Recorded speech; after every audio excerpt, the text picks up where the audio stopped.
Hello, this is Matthew here from Nations of Sanity doing vlog number 3.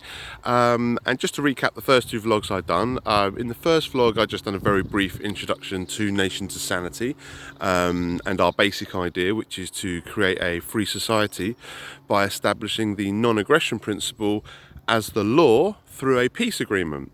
And in the second vlog video I went into a little bit more detail about this peace agreement, basically describing it as a 3-part peace agreement, with part 1 being the basic agreement to make the non-aggression principle the law.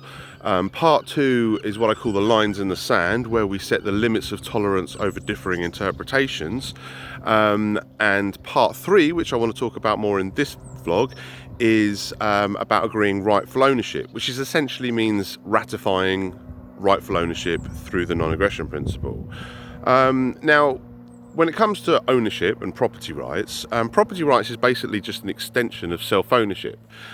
You own yourself, so you own your actions, which means you're responsible for what you do, both in a sense of being criminally responsible, but also you own your actions with regards to the fact that if you create something, then you own that as your property, as your rightfully owned property. If you build a house, it's your house. If you if you build anything, it's yours. So by the fact that you own yourself, it means you can own your labour, and then you can own what you create with your labour. Or you could sell your labour to somebody so that they own what you create with your labour. As long as it's a voluntary agreement, that's fine. So essentially, rightful ownership is defined by creation or voluntary trade. And as long as you didn't violate the non-aggression principle along the way, then you rightfully own that which you create or that which you acquire through voluntary trade.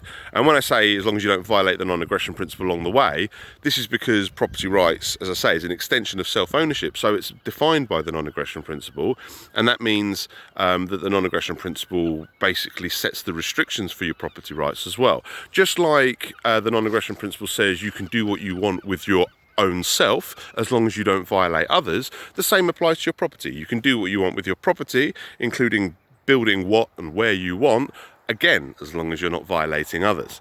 And as long as you don't violate the non-aggression principle along the way. So, for example, if you built a house but you used slave labour to do it, then it's not your rightfully owned property. If you stole the materials and the resources to build whatever you're building, then again, it's not your rightfully owned property. So as long as you don't violate the non-aggression principle, as long as you acquire your rightfully owned property through creation or voluntary trade, in other words, through peaceful methods, then it's rightfully yours. And that's basically the peace agreement. As I say, part 1 is the basic agreement to make the non-aggression principle the law, so that it is the universal terms of peace for all people. Part 2, we set the limits of tolerance over differing interpretations, because there are some grey areas that we can acknowledge, but what we need to do is draw a line where we can say for certain that somebody is violating the non-aggression principle, because that is when they're breaking the law, that is when they're committing a crime, and that is when force can be used against them. And then part 3 is about ratifying rightful ownership through the non-aggression principle, basically distinguishing that which you rightfully own from that what you don't rightfully own, whether you stole it or you use slave labour to create it, or whatever it is that's disqualifying you from rightfully owning something. Now that should be pretty straightforward, and although I like to keep my videos brief, this is a very brief one because, as I say, the rightful ownership issue is relatively straightforward. I'm going to do some future videos where I go into a little bit more detail about this, and I'm going to talk about land ownership, which is an issue that needs talking about in a little bit more detail because, well, actually I'll just talk about that now because I've got a bit more time. As I say, property rights is an extension of self-ownership. You own what you create, and you own what you acquire through voluntary trade. Now, the thing is with land, as with a lot of our shared environment, is it's not actually something that anyone's created. It's part of our shared environment. So you can't technically own land per se, but you also don't need to own land to own property, because just like I'm standing in a spot and I don't need to own this area where I'm standing to have rightful dominion over it while I stand here. If someone came in and invaded my space, tried to push me from this spot that I'm standing, then that would be an act of aggression, and it has nothing to do with me owning the land, because I don't own the land and I don't need to own the land. But while I stand here, while I occupy and use this area, I have rightful dominion over it, and it would be an act of aggression for someone to come in and invade this area and try to remove me.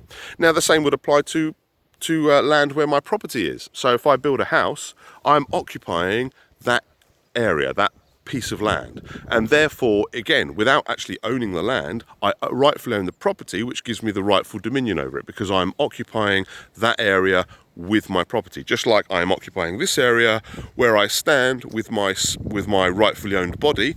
I can occupy an area with my rightfully owned house. Or, for example, if you go for a picnic, you're going to temporarily occupy an area where you're laying down a picnic. You don't rightfully own that land, but you rightfully own yourself, and you rightfully own the various things you brought as part of your picnic, your towel that you're laying on, and your sandwiches and all that. So again, you're occupying and using an area, so you have rightful dominion over that area without actually owning it.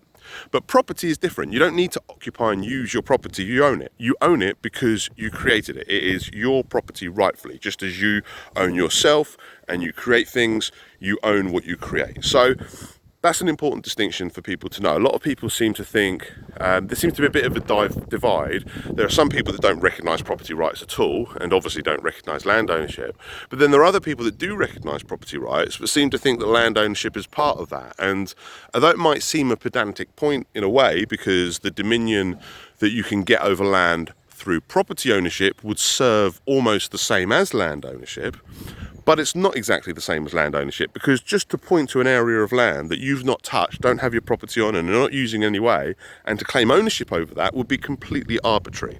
Whereas to build a house and say that's your property because you built it, or paid other people to build it for you, then that is your rightfully owned property. And even though the land that it sits on isn't technically your property, it is something that you have rightful dominion over, because it's basically serving as an extension of your property while your property is there. Just as this area that I'm standing is serving as an extension of me while I stand here. It's part of a dominion that I have rightful hold over. But as I say, once I leave this spot, I have no claim over this spot again.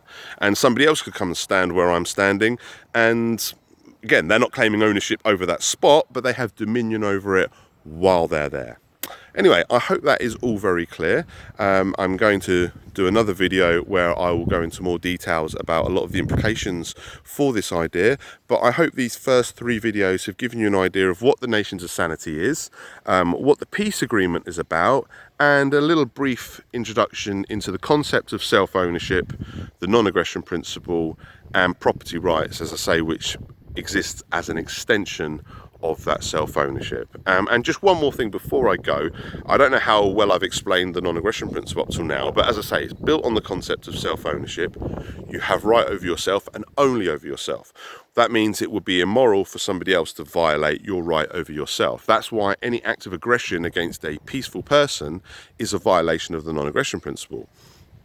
And the non-aggression principle is not a pacifist principle. It allows you to defend yourself, it allows you to use force to protect your own rights, and it allows you to use force to protect the rights of others. So you can use force, and this is why the non-aggression principle is such an ideal vehicle for law, because it provides an objective and universal standard for defining law and defining what truly is a crime, by using this basic concept that every person has right over themselves, therefore violating that right is immoral and wrong and a crime.